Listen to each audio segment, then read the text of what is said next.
What is the plan for today? We're gonna trek to Debauche. We spent 2 nights here. We're gonna spend 1 night, then 2 nights, and then 1 night, and then 2 nights because you fell ill. So you're feeling a lot better. We're gonna go to Debauche, spend a night in Debauche, and plan from there. Okay, all right. What is the best experience of being Muslim in your country? I think the best experience for me is that the fact that there's equality and everyone, no matter what religion or race they are, they respect each other and give each other space to practice in their own way. And that's the best experience, I would say. You know, the fact that we have, you know, some form of equality there. On my way to Debauche, started the trek. Me, Samir, Sisir. We should get that in how long, Sisir? 4 hours? No, 5. 5? Yeah.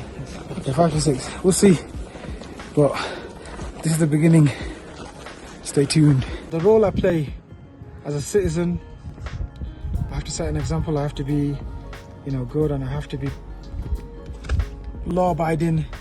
But as a Muslim, same thing. It just means the same thing. We're all human at the end of the day.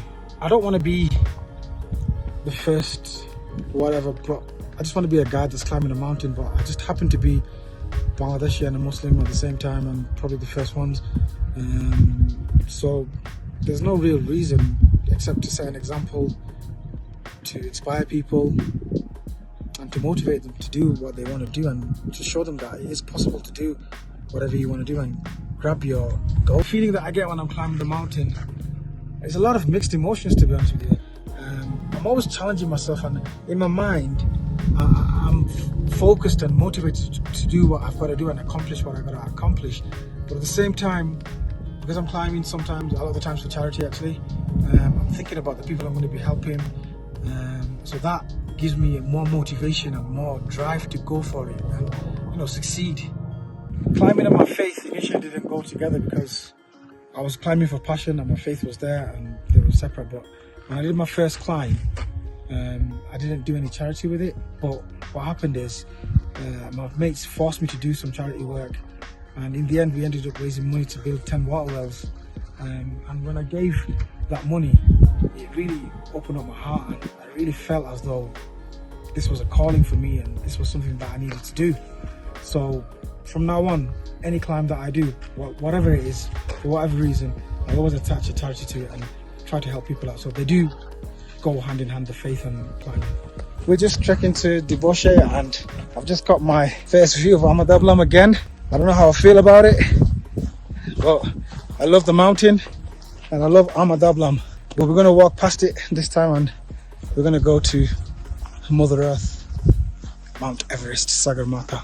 My favourite place in the UK has to be Mount Snowdon.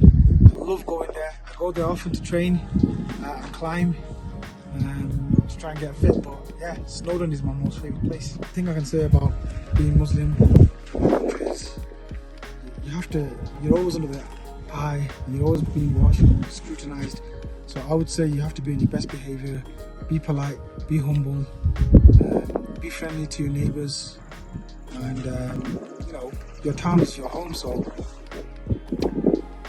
be hospitable to everyone around you. Yeah, I tell my kids, you know, your hometown is your hometown. You were born there, so respect it. Be humble to the people, and wherever you go, remember you're representing your hometown because that's where you're from. So always be on your best behaviour, and just be an asset to the town. At the moment, I wouldn't say I would go anywhere outside of the UK. I love it there, and that's my home. But you know, I wouldn't mind going somewhere on the equator, somewhere nice and tropical. But that's out of the question right now. How is this possible? Trees growing out of rocks. Amazing. It's the national flower of Nepal, growing at 3,500 meters. Progress is slow, but slow is good because we're acclimatizing at the same time. Just get a peek at this mountain. Look at that cap. Look how big that cap is. Whoa! I want to see a change in the world, and I want all this nonsense with war and everything to stop. You know, places like in the Middle East, even in Europe now, I want all that to stop. I mean, there's no need for all this nonsense, and I believe that climbing draws a lot of attention. It's high altitude climbing, and I think that if I do a high altitude climb, I can, you know, get the attention and get my message across. And I believe that all the wars around the world should stop. And it's nonsense, and it's ridiculous, and I don't even know why it's happening in the 21st century. The best part of being a Muslim where I live is the fact that we have the freedom to practice our religion, we're embedded into society, and there is equality for everybody. Just like we believe that we should treat everyone equally and fairly, and we get that back as well, so that's a great thing. Progress right now is very slow. We are making the climb up to Tengboche Monastery, 400 meter ascent. I think over a 2k or 1.5k stretch, but carrying on. This was hard. Whew. Made it to the Tengboche Monastery. That was a hard ascent.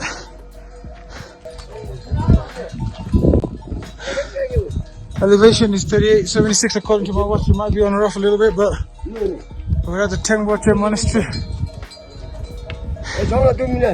We made it. Alhamdulillah. So this is Samir. He is feeling a lot better right now. This is our stop for the night in Diboshe. Very basic, you know. Not so good. Well, it doesn't matter. We're here on a mission, and that's what we need to concentrate on. But yeah, one night here, and then we go to Dingboche, and then we go to Labushe, and then we go to base camp. So peace out.